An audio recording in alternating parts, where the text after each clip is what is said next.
Did you know that the jewels recently stolen from the Louvre Museum in France are worth so much today that in their own time they could have influenced the fate of entire nations? Jewels are not just stones and metal. They are promises frozen into minerals. They are marriages between dynasties, whispered alliances, declarations of power, and silent threats. Every diamond set into a tiara is a palace door.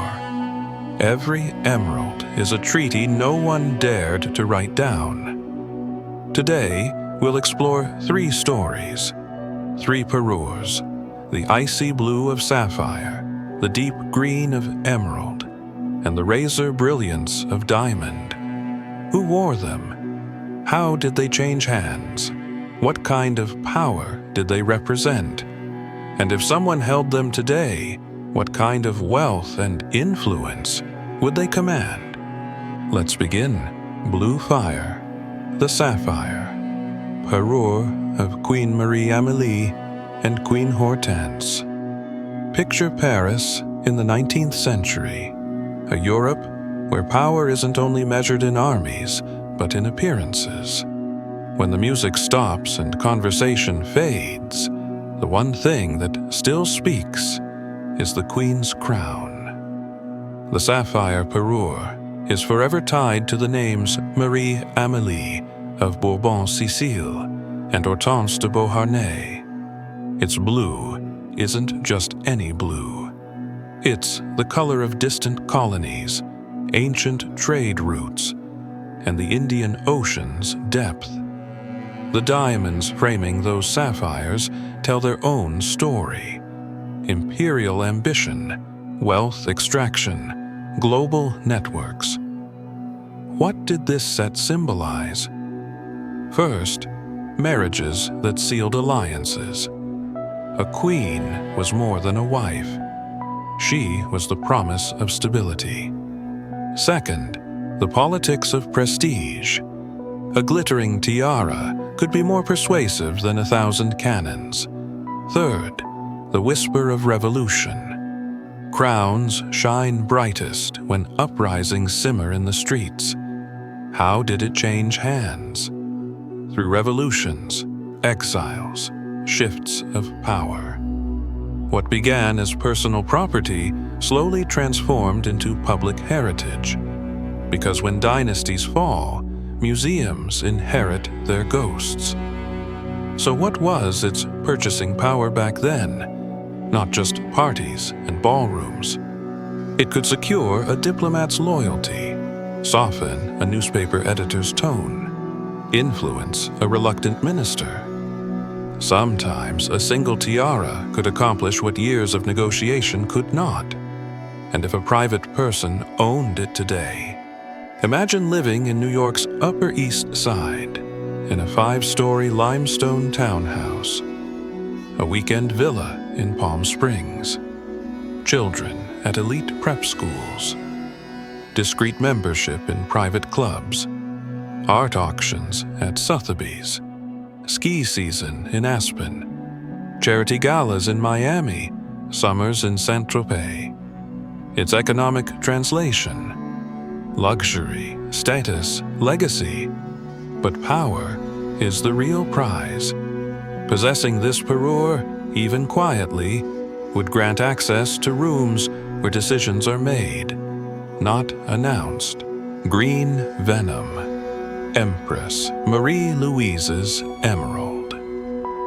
Parure. Now we enter the age of Napoleon. Maps are being redrawn faster than artists can paint them. Diplomacy is sharper than steel. Marie-Louise of Austria became Napoleon's second wife, not through romance, but through strategy. Their marriage was a peace treaty, and this emerald parure was its signature. Emeralds of this quality are not merely beautiful. They are currency, they are leverage, they are evidence that the future of 2 empires has been stitched together. The emerald's deep green says what diplomats cannot. This union must endure. This dynasty must expand.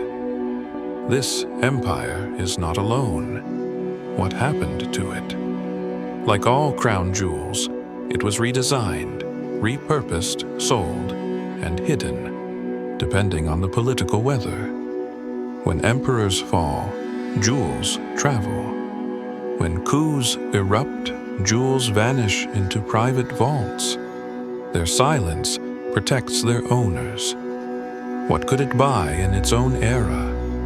Months of military logistics, the goodwill of foreign ambassadors, the rumor machine of European newspapers.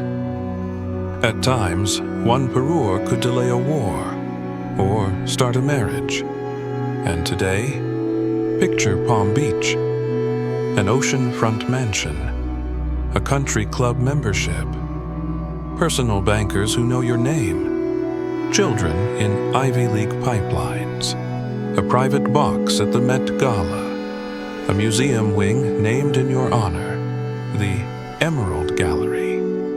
Economic power is obvious. Social power is invisible. A jewel like this buys access.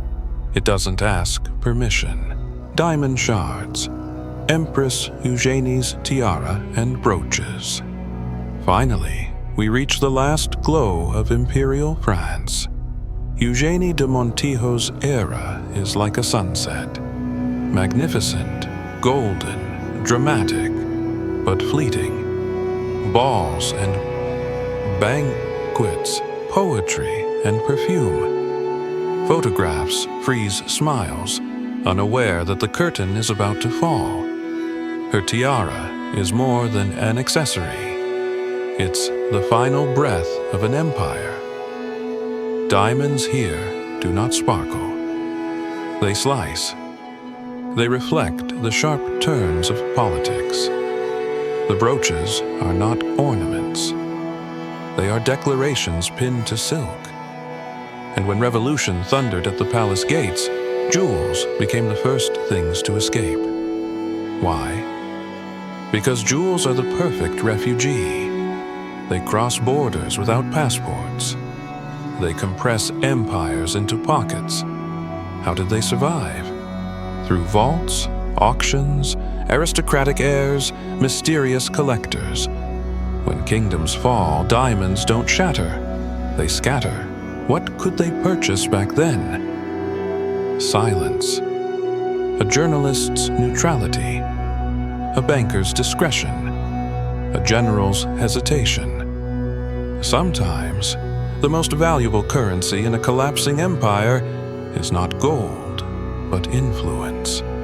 And today, picture Los Angeles, a glass-walled mansion in Trousdale Estates, a showroom garage with a vintage roadster, membership in private clinics and screening rooms, invitations to film premieres, a life curated, not lived. On paper, wealth. In reality, clout. Owning this tiara means more than being rich. It means being noticed only when you choose to be. The language of stones. So what connects these three parures? First, they are markers of power transfer. When crowns fall, jewels remain. Second, they are diplomatic tools. When words fail, gemstones speak. Third, they end up in public collections, because power, once lost, becomes memory. Jewels are a form of money that never rusts. Banknotes melt. Stories stay. Their price is not measured in euros or dollars, but in the moments they influenced. Measuring these jewels by price alone is like judging a symphony by decibels. You can do it, but you miss everything that matters. The sapphire's blue carries fading hope. The emerald's green carries political promise. The diamond's white carries the sting of endings. These jewels outlived their thrones. They witnessed whispers, betrayals, coronations, escapes. And if someone owned them today, they would hold more than wealth. They would hold a voice, a quiet but undeniable voice, in rooms where others wait outside. Crowns fall, stones remain. Power changes shape. Meaning does not. The next time you see a jewel beneath glass, do not look at the gem. Look at the story sealed within it. Some things shine long after their empires crumble. And sometimes, the brightest light comes from stones forged by history itself.